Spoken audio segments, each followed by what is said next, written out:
What's up guys, KPlaysHere. I don't know what time it is over in Japan when these teaser trailers drop, but where I am it's 4 AM. I've been planning on waking up at normal, not ungodly hours of the morning to be pleasantly surprised by the next trailer and make another reaction video.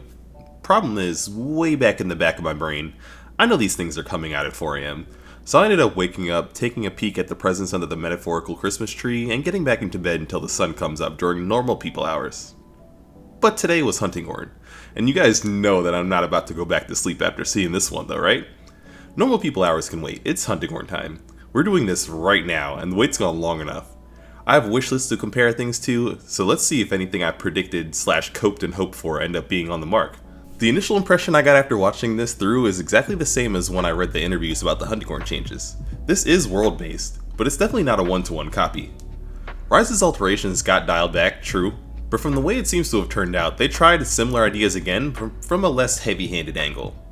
If you ask a lot of people, Rise Hunting Horn, I think, stole some candy from a baby, used it to lure in a puppy, and then kicked it into someone's grandma, on national television. Yeah, I mean it might be a little unclear, but I don't think too many people liked how the Rise changes turned out, which was a shame and a surprise since the reception started out so overwhelmingly positive back then. I personally was still around as hyped with the real deal as I was with the trailer, but they were about an 11 with the changes when a 6 to 7 would have been just fine if you asked me. This time we have similar amount of hype potential, but with no UI shown, we're going to be left in the dark with just how the mechanics will end up working, same as last time. At first glance though, it does seem like they've learned some lessons since then, so I think it's safe to not build up too much expectations, but still be relatively optimistic. Starting things off though, the opening sequence of this video shows that the classic hunting horn shuffle recital mode is back after all, but this time there'll be a few extra bells and whistles to allow you to use it more aggressively. We're keeping the sound waves on recital hits from World, but notice when they happen here. Not only do they go off on the swing like before, but they also apply between swings. I'm assuming that this is when the actual song effect goes off, kind of like how Impact Echo Wave works. This is great because it addresses something I would have wanted in a scenario where we kept recital mode over Rise's quick recitals. The time you spend in recital mode if you're actually doing the full recital encore combo is a lot less idle movement and damage downtime if there are actually hits landing through the entire thing. What's more though, count the attacks there. We got a right recital, which now ends up with your horn facing forwards rather than behind you to better land the 2 sonic hits, which is subtle but appreciated. A new side slap, and then a sort of fusion between the flourish and neutral encore. Did you count 3? Because I counted 3. This could either mean that there's a further effect past just encoring for the third attack to apply, or I'm psychic and I predicted exactly how this new recital mode would work in my wishlist video series. For anyone who hasn't watched those or just needs a refresher, the short version of what I wanted was basically the ability to play through a world-style 3-song queue all at once, with each new song making the combo longer and more aggressive.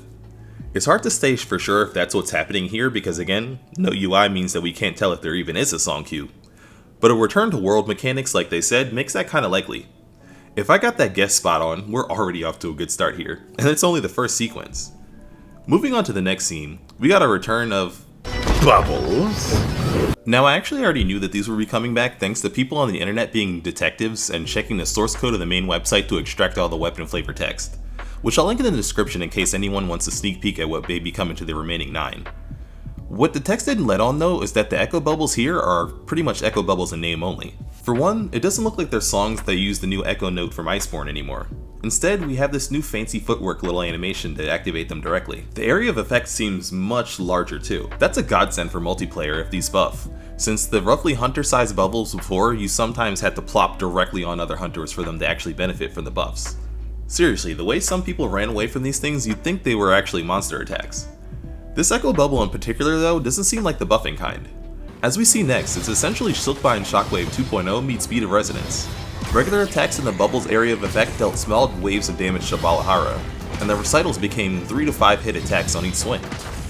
I'm really happy that this came back, and I really needed to deal elemental and status damage again like they did before, because that'll keep us on the path we've been traveling in 5th gen away from raw damage only metas. If you need more horns for elements and statuses, you get more variety. One reason we already had to craft multiple horns was for different buffing selections, which you can see with the hunter sharing here. Now, this might be minor for non-hunting horn mains, but there's something very important to us here. You'll notice that even though they threw in this expected, hey, you can give teammates a boost scene here, not once, in the whole trailer or the main site, do they ever call hunting horn a support weapon. Sure, they still brought attention to that fact that we can help out others, but not focusing on that as the main point of the weapon in the first place does wonders for not portraying it as a passive, let others deal the damage while you help out in an alternative ways playstyle. If they're leaning away from unintentionally applying that mislabel finally, and giving Hunting Horn some offensive tools instead of mainly things to make song playing easier, nature is healing, Capcom is learning. This could be our time to shine. Speaking of those handy new offensive tools though, we start seeing some of those after a quick reminder that a hunter's lives are improved just by being in our presence. First up, we have Earthshaker making a reappearance as our focus strike. This time, it's less of a hefty two-part combo and more of a setup to put monsters into a world of hurt. Once you land that haymaker, you can jam out on your horn to punish your target with a barrage of sound waves. I'm guessing that you might be able to auto-target wounds with this, similarly to how sound waves naturally magnetize to heads if they're in range, but let's be real. Unless the monster has some weird hit zones that may have you aiming somewhere else, all of your wounds should and will be on the head anyway. On the finisher, if you listen closely, you can hear sound effects like the ones that go off after drinking a potion. Or that might just be my I woke up at 4 AM brain talking, but if I actually am on the mark there, we might be able to apply song effects with this move too. Next up, we have that funky, physics-defying Clutch Claw attack. We know that the Clutch Claw isn't coming back, so this will be more of a reused animation kind of situation. I'm curious as to how you'll end up using this in Wilds though, since that part is cut so short. Balahara is down, so maybe it's a combo-ending Punisher now, or a replacement for the mounting finisher. That aside though, this next move was a surprise, but Sonic Smash from Generation makes a return. Or it's Slide Beat, but we only get the tail end for the attack, so it's a little hard to tell with 4 AM brain. What I did catch though is that they swapped the Bone Horn for this part, which is odd. Usually if they do that in a trailer, it means that there are differences between the different weapons. In Hunting Horn's case, the thought would be different buff selections, but since they didn't show any actual song lists or buffs for either horn, I don't think that's it.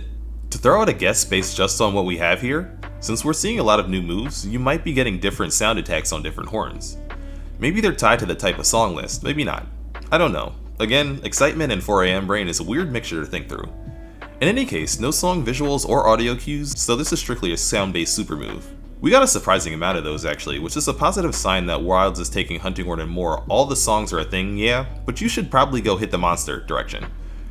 As a sometimes Hunting Horn soloist and always an advocate against corner horning, I see only good things coming from that design mindset. Finally, we're ending off the trailer with yet another move that might help you stay on the attack. This snazzy backstep to dodge and then smash right to Balahara's face.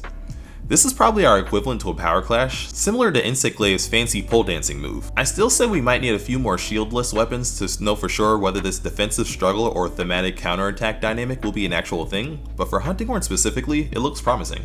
We sadly didn't see any sign of the breakdancing dodge recital, so any sort of defensive or countering actions for Horn is welcome. I still got my fingers crossed for that though, since trailers don't typically show off 100% of any given weapon's full moveset. With as much as we got revealed to us today, we actually have a lot to look forward to still. Between any other moves that might be hiding in the background or like any of how the song system works. The latter specifically is what ended up throwing us for a loop the last time, if you guys remember. Since Hunting Horn is such a technical mechanics heavy weapon, any changes to things in the area can have huge waves down the line. I'm even more excited to see gameplay from Gamescom than I probably would have been if we didn't see anything at all until then. There are plenty more questions to be answered now and a lot to think about. Did we get the song cue back? Will song lists be the same as before or revised? Are we getting any new songs? Where's the spin to win echo attack? Will any other parts of Rise survive the redesign? We'll find out all that and more in like a week and some change, but for now, I'm pretty happy with what we've seen today. Let me know what you guys think about it in the comments, I'd love to get a discussion going. Can't wait to get my hands on this thing and try it out myself, or at the very least, my eyes on some full gameplay. You guys know that when I do, I'll be getting you guys a full rundown of what I find. Until then though, this has been another KPlays. I am so glad we finally saw Hunting Horn, and I hope you enjoy the rest of your day.